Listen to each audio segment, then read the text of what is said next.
श्री शिवाय नमस्तुभयम। दोस्तों, आप सभी लोग जानते हैं कि 20 अक्टूबर 2024 यानी रविवार के दिन कार्तिक की तृतीया तिथि पड़ रही है दोस्तों।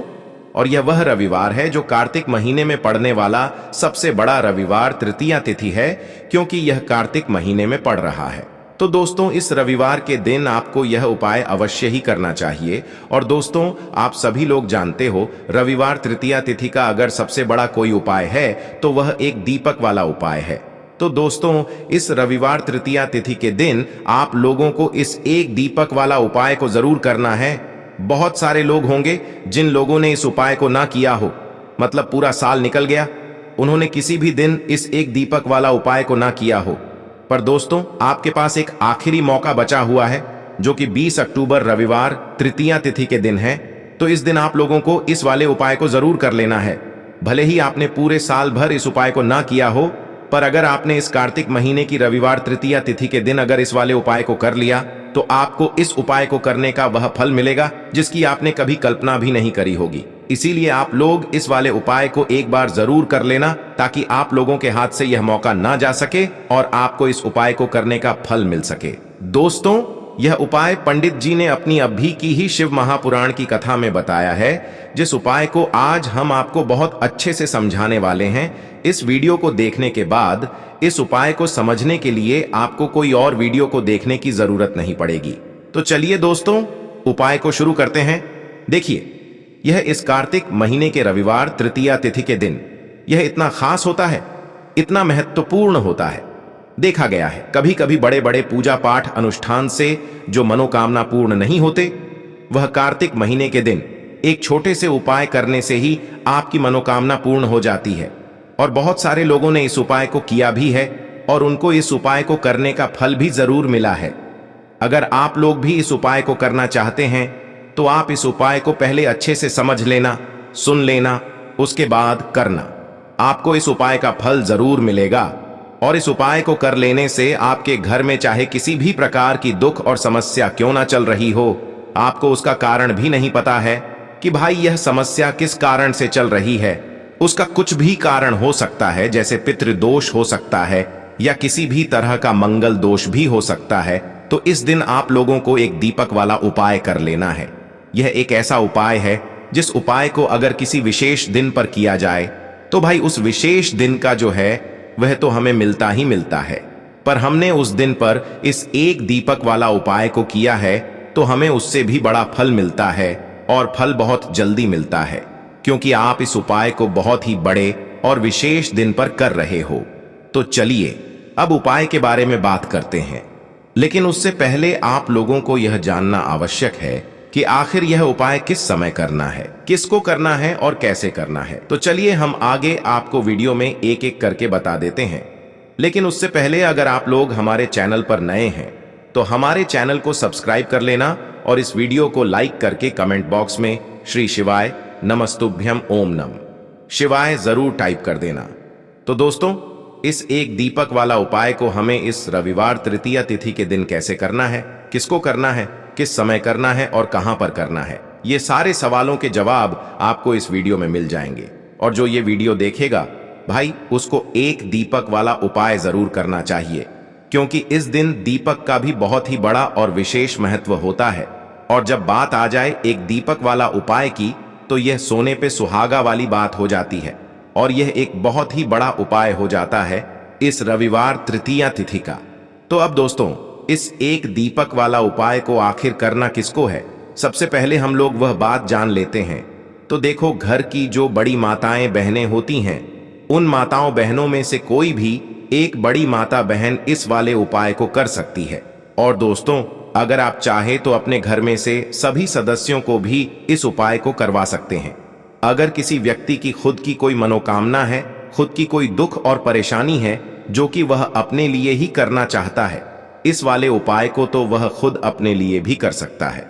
बाकी अगर कोई घर में से ऐसा है जो कि अपने पूरे घर परिवार की सुख और शांति के लिए यह वाला उपाय करना चाहता है, तो भाई वह भी कर सकता है। उसमें भी कोई दिक्कत वाली बात नहीं है। कहने का मतलब यह है कि इस उपाय को हर एक सदस्य भी कर सकता है, और पूरे घर परिवार के सदस्य के लिए घर की बड़ी माताओं बहनों में से कोई एक माता बहन भी कर सकती है। माताएं बहनें अगर घर में उपस्थित ना हो या वह यह वाला उपाय ना कर पा रही हो तो फिर घर का कोई बड़ा सदस्य भी इस एक दीपक वाला उपाय को कर सकता है, चाहे फिर वह पुरुष ही क्यों ना हो। उसमें कोई भी दिक्कत वाली बात नहीं है। उसके बाद में दोस्तों जो अगला प्रश्न निकल कर आता है वह यह आता है इस उपाय को लेकर कि आखिर इस उपाय को हमें किस समय करना है, सुबह के समय करना है कि शाम के समय करना है। तो देखो, इस वाले उपाय को आप लोग सुबह के समय भी कर सकते हो और शाम के समय प्रदोष काल में भी कर सकते हो। अब अगर आप पूछो कि भाई साहब सबसे उत्तम समय कौन सा रहेगा इस एक दीपक वाला उपाय को करने का, तो हम आपसे बस यही कहेंगे कि इस उपाय को आप सुबह के समय करेंगे तो ज्यादा बेहतर होगा। बाकी अगर शाम के समय भी करेंगे तो भी अच्छा होगा, उसमें कोई भी दिक्कत वाली बात नहीं है। तो अब दोस्तों जो अगली सबसे बड़ी और महत्वपूर्ण बात आती है वह यह आती है कि सुबह अगर हम उपाय को करेंगे तो हमें कितने बजे से ले कितने बजे तक के बीच में करना है, और शाम के समय प्रदोष काल में करेंगे तो हमें कितने बजे से लेकर कितने बजे के बीच में करना है। तो देखो, सुबह जितनी जल्दी हो सके आप उपाय को करने की कोशिश करना। बाकी अगर किसी कारणवश लेट भी हो जाओ, थोड़ी देर भी हो जाए, तो 10 या 11 बजे तक भी आप उपाय कर लेना, पर 12 बजे से ज्यादा देरी ना हो, ठीक है? इस बात का ध्यान रखना। उसके बाद में दोस्तों अगर शाम के समय प्रदोष काल की बात करें, प्रदोष काल का जो समय है होता है वह शाम के 6 बजे से शुरू हो जाता है। मतलब शाम के 6 बजे से लेकर 7 बजे के बीच का जो समय होता है यह समय प्रदोष काल का समय होता है। इस उपाय को 7 या 8 बजे के बीच में भी कर सकते हो।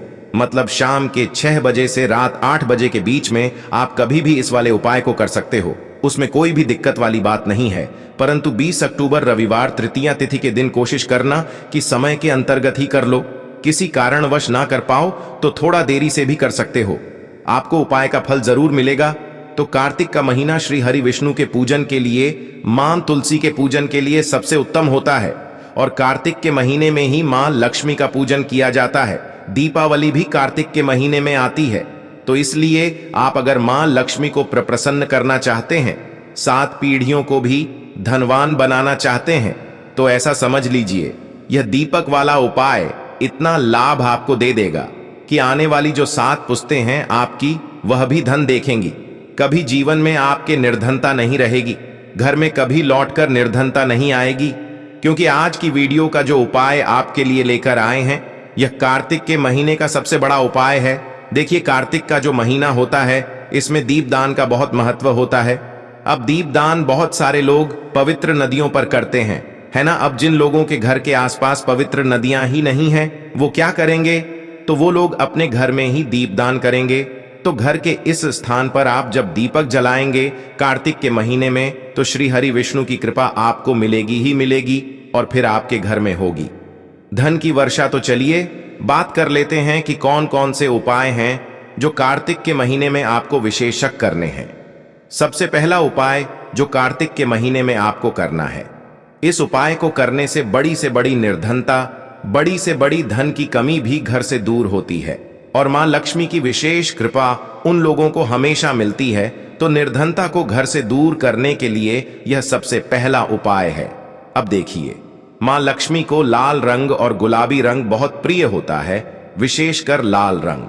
अब आपको करना क्या है, एक लाल रंग का पुष्प आपको लेना है, साथ ही साथ लेनी है। यहां पर आपको 2 फूल वाली लौंग भी मां लक्ष्मी को बहुत प्रिय होती है। बहुत सारी पूजा पाठ है जो लौंग के बिना अधूरी होती हैं, तो 2 लौंग लेनी है, एक लाल फूल लेना है। लाल फूल में आप यहां गुलाब का भी ले सकते हैं। लाल फूल के अंदर 2 लौंग आपको रखनी है, और यह फूल आपको अपने घर के मंदिर में मां लक्ष्मी को अर्पित करना है शाम के समय में, और एक देसी घी का दीपक जलाना है, लंबी बाती का, और मां लक्ष्मी से कहना है कि मेरे घर में जितनी भी निर्धनता है, धन से जुड़ी समस्याएं हैं, हे धन की देवी मां लक्ष्मी, इन्हें मेरे घर से दूर करना। मेरे जीवन में और मेरे घर में हमेशा सुख धन वैभव आता रहे, और आपकी कृपा श्री हरि विष्णु सहित मुझे मिलती रहे। तो जब भी आप यह उपाय करते हैं कि कार्तिक के महीने में, क्योंकि कार्तिक का महीना मां लक्ष्मी के पूजन के लिए सबसे उत्तम महीना है, तो जब आप कार्तिक के महीने में मां को एक लाल फूल अर्पित करते हैं, साथ ही साथ 2 लौंग अर्पित कर देते हैं, तो यह उपाय बहुत बड़ा हो जाता है। देखिए, फूल तो माँ लक्ष्मी को बहुत सारे लोग अर्पित करते हैं, लेकिन जब आप लौंग रख के अर्पित करते हैं नाना, तो माँ की विशेष कृपा आपको मिलती है। तो कार्तिक का पूरा महीना माँ लक्ष्मी के पूजन के लिए ही बहुत उत्तम है। तो आप किसी भी दिन इस उपाय को कर सकते हैं। शुक्रवार का दिन तो धन की देवी माँ लक्ष्मी को ही समर्पित है, उस दिन कर ले, गुरुवार को कर ले, किसी भी दिन आप इस उपाय को कर सकते हैं। यानी कि 15 नवंबर तक आप यह उपाय करिए। अच्छा, कितनी बार करना है? तो जितनी बार आप कर सकते हैं। सप्ते में 1 बार कर ले, 2 बार कर ले। अगर ज्यादा ना कर पाए तो सप्ते का एक दिन चुन ले कि आपको इस दिन करना है। जैसे सोमवार, मंगलवार, बुधवार, गुरुवार है ना, तो सप्ते का एक दिन चुन लें और इस उपाय को करें। आपको बाद में लौंग का क्या करना है? जितनी भी लौंग आप मां लक्ष्मी को अर्पित करते हैं, आपको यह लौंग एक छोटी सी पोटली में रखनी है। मतलब लाल रंग का कपड़ा ले लें, उसके अंदर ये सारी लंगे आपको इकट्ठी कर लेनी है बाद में, और पोटली बनाकर इसे अपने धन रखने वाले स्थान पर आपको रख देना है। कभी आपकी तिजोरी धन से खाली नहीं होगी और निरंतर प्रतिदिन जैसे जैसे समय बढ़ेगा आपका धन भी बढ़ता चला जाएगा। नहीं किया है तो इस साल यह उपाय करिए और फिर देखिए कैसे चमत्कार आपके जीवन में होते हैं। चलिए बात कर लेते हैं अब दूसरे उपाय की। एक दीपक घर में कहां जलाना है और किस तरह से दीपदान आपको कार्तिक के महीने में करना है।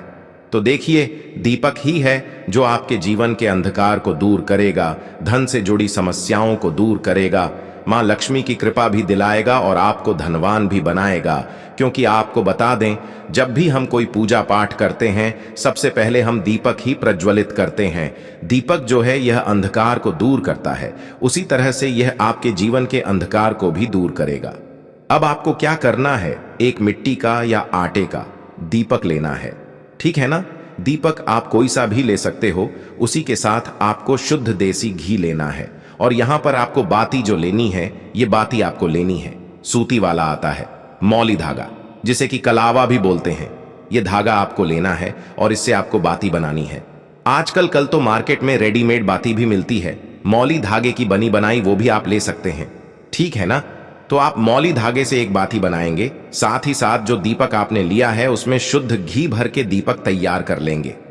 अब इस दीपक के अंदर आपको क्या डालना है? आपको इस दीपक के अंदर डालनी है साबुत लौंग। कितनी लौंग डालनी है? 2 साबुत लौंग डालनी है। लौंग बिल्कुल टूटी हुई ना हो, खंडित ना हो, यह चीज आप देख लें। तो 2 लौंग डालकर दीपक आपको तैयार कर लेना है। अब यह दीपक आपको कहां लगाना है? यह दीपक आपको लगाना है अपने घर की ईशान कोण में, यानी उत्तर और पूर्व के बीच की दिशा ईशान कोण में। यह दीपक लगाइए कार्तिक के महीने में और फिर कुछ ही समय बाद आप देखेंगे कि हर जगह से, हर तरफ से, हर दिशा से पैसे की वर्षा होगी। मतलब आपके पास पैसा आएगा। तो जिन्होंने यह उपाय किया है उन्हें पता है, इसका चमत्कार देखा है। जिन्होंने नहीं किया है वह एक बार भी अगर इस उपाय को कर लेंगे तो इसका चमत्कार देखेंगे। क्योंकि घर की चांद कोण ऐसी दिशा है ना जो आपको रातों रात धनवान बनाएगी। यह वही दिशा है जहां पर आप उपाय करते हैं तो मां लक्ष्मी की कृपा आपको मिलती ही मिलती है। क्योंकि यही दिशा है जहां मां लक्ष्मी वास करती हैं, यही दिशा है जहां भगवान कुबेर का वास होता है और यही दिशा है जहां भगवान गणपति का वास होता है। तो कार्तिक का महीना ऐसा महीना है जिसमें मां लक्ष्मी बहुत ही प्रसन्न होती हैं और पृथ्वी लोक पर आती हैं, अपने भक्तों के घरों को धन से, सुख समृद्धि से भरती हैं। और साथ ही साथ जो लोग इस उपाय को करते हैं उनकी पीढ़ियां भी धनवान बनती हैं। जरूर आप इस उपाय को करिए, क्योंकि आपके घर के आसपास अगर पवित्र नदी नहीं है तो आप यहां दीपदान जरूर करें। बाकी तो पवित्र नदियों पर भी दीपदान किया जाता है। साथ ही साथ बात कर लेते हैं अब अपने तीसरे उपाय की, जो कि मनोकामना पूर्ति के लिए है। तो यहां पर आपको लेने हैं फूल। किस रंग के? पीले रंग के, क्योंकि पीला रंग श्री हरि विष्णु को सबसे प्रिय है, ठीक है ना। तो पीले रंग के पुष्प आपको लेने हैं। कितने लेने हैं? 5 ले सकते हैं, 2 ले सकते हैं, 1 फूल भी आप यहां पर ले सकते हैं। तो गेंदे का फूल ऐसा फूल है जो आसानी से मिल जाता है, आप गेंदे का फूल भी ले सकते हैं। एक आपको यहां पर दीपक तैयार करना है, गोल बाती का शुद्ध देसी घी भरना है और अपने घर के मंदिर में आपको बैठ जाना है। अच्छा, अगर आप कोई पीली मिठाई ले लेते हैं तो और भी ज्यादा उत्तम है। अगर पीली मिठाई ना हो तो थोड़ा सा गुड़ ले लें, ठीक है ना। थोड़ा सा गुड़ पहले ही लाकर रख लें, जिससे कि आप श्री हरि विष्णु को कार्तिक के महीने में गुड़ का भोग लगा सके। तो देखिए, घर के मंदिर में आपको सबसे पहले बैठ जाना है। जो फूल आपने लिए हैं, यह फूल श्री हरि विष्णु को अर्पित करने हैं। 1 लिया है, 5 लिए हैं, जितने भी लिए हैं दीपक जला देंगे और गुड़ का या जो भी आपने पीली मिठाई ली है उसका भोग लगा देंगे। इसके बाद आपको श्री हरि विष्णु का जो मंत्र है, ओम नमो भगवते वासुदेवाय नमः, इस मंत्र का पूरे 11 बार जाप करना है। अगर 108 बार कर लेते हैं तो बहुत उत्तम है। ये जो कार्तिक का महीना है, कार्तिक के महीने में जब आप इस उपाय को करेंगे तो अपनी मनोकामना श्री हरि विष्णु से कह देंगे। करके देखिए और फिर देखिए, आपकी मनोकामना जो बहुत लंबे समय से अटकी हुई है ना, पूरी ही नहीं हो रही। आपकी मनोकामना कार्तिक के महीने में ये उपाय करिए और फिर देखिए मनोकामना कैसे पूरी होती है। क्योंकि कार्तिक का महीना ही है जिसमें श्री हरि विष्णु अपने भक्तों की मनोकामना को पूरा करते हैं और उनके जीवन से दुखों को, कष्टों को दूर करते हैं। तो दोस्तों, ये थे पूज्य गुरु जी द्वारा बताए गए कुछ बहुत ही खास उपाय। अगर आपको जानकारी अच्छी लगी हो तो वीडियो लाइक करिएगा। मिलते हैं फिर एक नए वीडियो के साथ। श्री शिवाय नमस्तुभयम।